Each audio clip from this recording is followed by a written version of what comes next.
Ayanga hey hey yanga, ayanga hey hey yanga, ayanga hey hey ya, ayanga hey hey ya, ayanga hey hey yanga, ayanga hey hey yanga, ayanga hey hey ya, ayanga hey hey ya, ayanga hey hey yanga, ayanga hey. The United States is not an Arctic nation without Alaska. Alaska is not an Arctic state without the Inupiaq and Gwich'in people. We're the experts who have been protecting this land for over 10,000 years.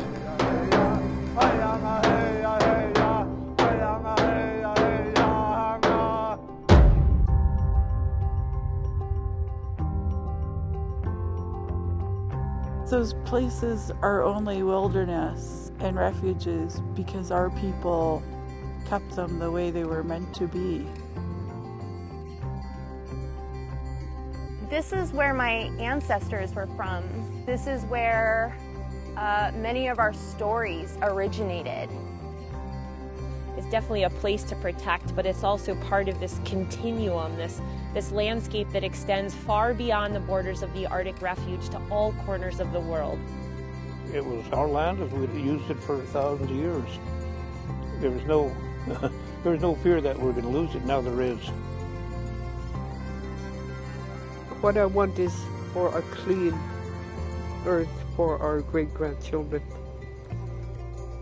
What we co-create together, it can be beautiful and it can balance the rest of the world.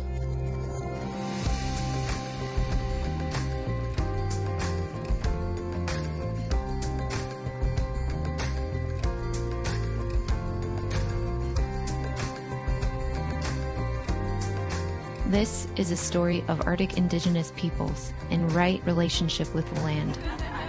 It's an invitation to reimagine conservation and what stewardship and healing mean for our collective future. Our story is told through the eyes of the Imago initiative. 22 Indigenous and conservation partners convened on the banks of the Hula Hula River to work together and heal through connecting with the land and with one another. I'm Carlin Itchok. My English name is Nita DeWitt. My name is Sarah James. My name is Nudak Simmons. My name is Robert Thompson. My name is Victoria Hikes-Steer. I'm Flora Deacon. My name is Nari Toller. My name is Kunan Smith. I'm John B. Good. My name is Dr. Natalie Dawson. My name is Desiree Sorensen Groves. My name is Pam Miller. My name is James Paoli. My name is Margie Deshevsky. My name is Lily Patton. I am Melinda Spooner. My name is Julia Johnston. My name is Carl Straley.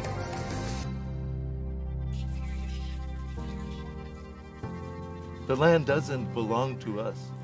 We belong to the land. We're trying to transform our old way of thinking to have this paradigm shift to go from a caterpillar into a butterfly, something beautiful that can fly into the future for 7 generations. And we're recognizing the rights of the Indigenous people.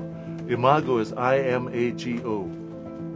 And it turned out that the I could stand for Indigenous. M could stand for management. A stands for access. We need access to our lands. G is guardianship or stewardship. And then O is ownership. And the Imago initiative came about when we heard Winona LaDuke. She was talking about how the transformative system within a caterpillar, where the Imago cells in a caterpillar allow it to transform into a butterfly. And I loved that. And I asked her, I said, can I use that name Imago for our initiative? We're trying to transform the conservation community.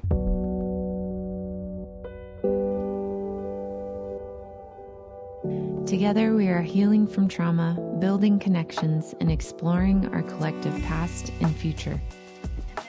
We are learning and unlearning the history of the Arctic National Wildlife Refuge, and we are working to preserve it for future generations. We have a plethora of plants that are used as food and medicine in these spaces. This one is a surra. It's fuzzy underneath, and that's how we know that it's surra. You see how it has that fuzzy, velvety texture to it. So these are good to eat. Salicylic acid reduces fevers. It also reduces pain and inflammation. And it tastes really good. So everybody grab a piece. Utugu. The Arctic National Wildlife Refuge is a vast, intact ecosystem of vital importance to Alaskans and the nation as a whole.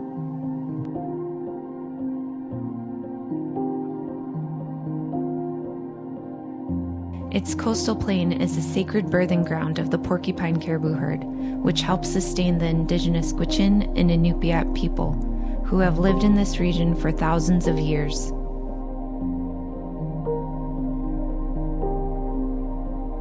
We need to reimagine what this place should be with Indigenous values, management strategies, and knowledge.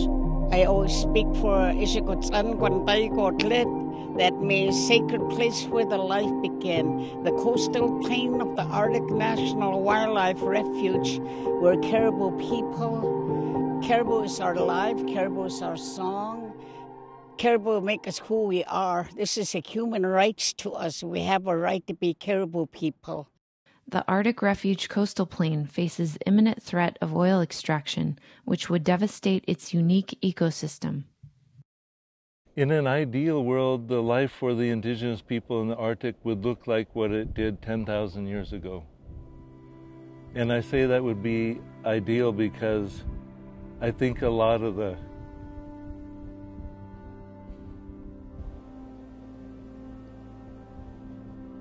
pain and historical trauma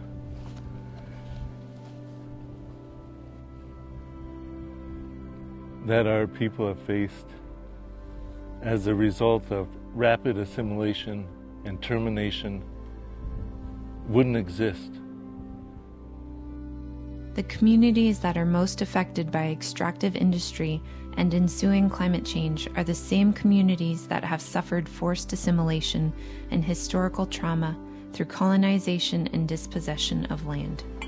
Growing up,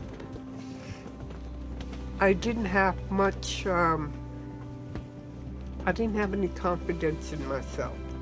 In fact, I really didn't believe that I was a human.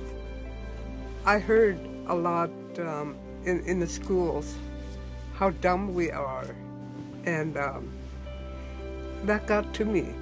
But later on, you know, after I realized it's not true, you know, the more you hear it, the more you believe it. I am a product of the doctrine of discovery. I grew up believing that I was nothing, just a mat for people to walk on. I am a strong woman. I can stand up tall. And so I've learned to speak up. I learned that I am okay. I am good just the way I am. I am an Inupiat woman. And I love being an Inupiat woman. And I love helping, being behind the young people who are working to save this place. Ours is a story of inclusivity and equity, one that re-envisions how protected areas are designed, how conservation is accomplished, and who benefits. We are a powerful people, and I've learned from elders from all over, instead of fighting against something, they said work towards what you want, and that's what we're doing. We're creating a space with the people that have the same values and the same goals. Caribou skin hot dance. It's a dance for welcome you to Arctic Refuge, to Alaska, to the world, to the universe. It's a welcome dance. We're very generous people, humble people. This is our home. Caribou skin hut. What's that? Ningva, shit, satsa. Hey, oh, hey, oh, hey, hey, oh, hey, hey,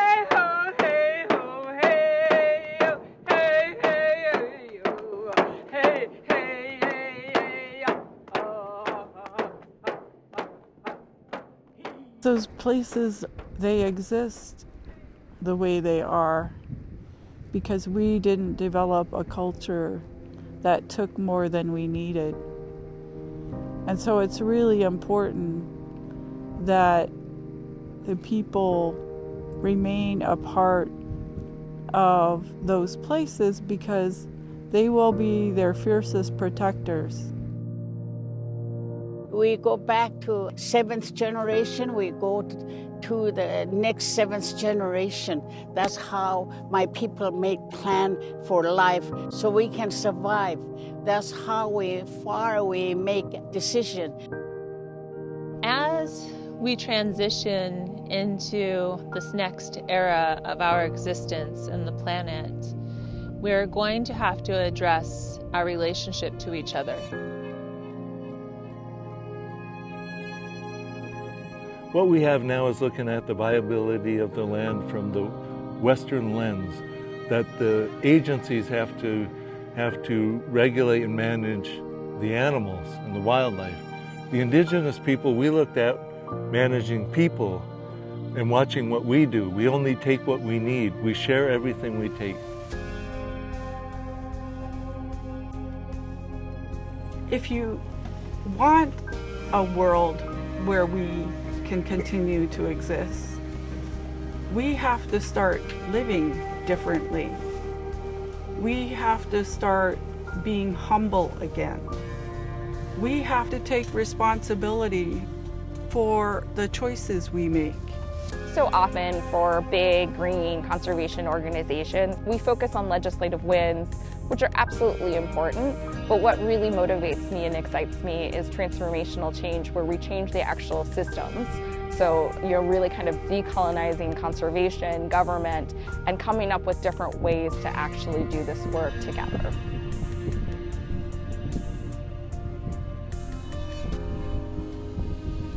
This is the beginning of looking at the framework of including healing and human healing in that process, and not just focusing on natives needing to be healed, but communities need to be healed. We need to be able to have conservation and Indigenous groups working together. They're going to be stronger that way. The Arctic is ground zero for climate change. In order to tackle the climate crisis, Indigenous leaders must be at the forefront of decision making, and governments must learn to listen to the land and its inhabitants. We have to look at systems that benefit the ecosystem as an economic partner. This space up here, it holds the weather for the rest of the Earth. It keeps the rest of the Earth stable. So when we're looking at this space, we have to look at it collectively as a human race, as our treasure that we need to keep whole. It's going to be fundamental for our survival as human beings. It's also a place where we will learn to adapt to the future that's in front of us and the rapid changes that we're already seeing, because we know that nature and humans being part of nature have the ability to adapt and change. If we don't do anything, future generations might not have a place to live. The polar bear could be extinct in my lifetime because of climate change.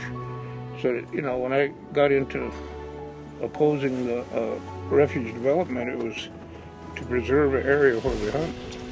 But to me, it's evolved to something much more, the health of the planet, future generations. Through connection, through place-based healing, through brainstorming and conversation, we are reimagining the future of this land.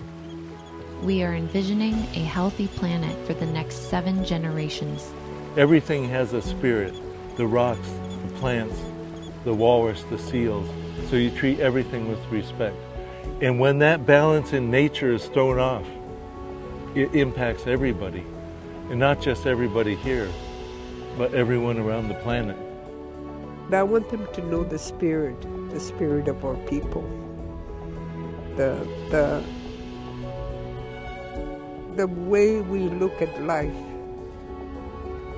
And I choose to believe that we have the opportunity to create a world more beautiful than it's ever seen before. But we have to make that choice. and we can return to our sacred purpose as human beings once again.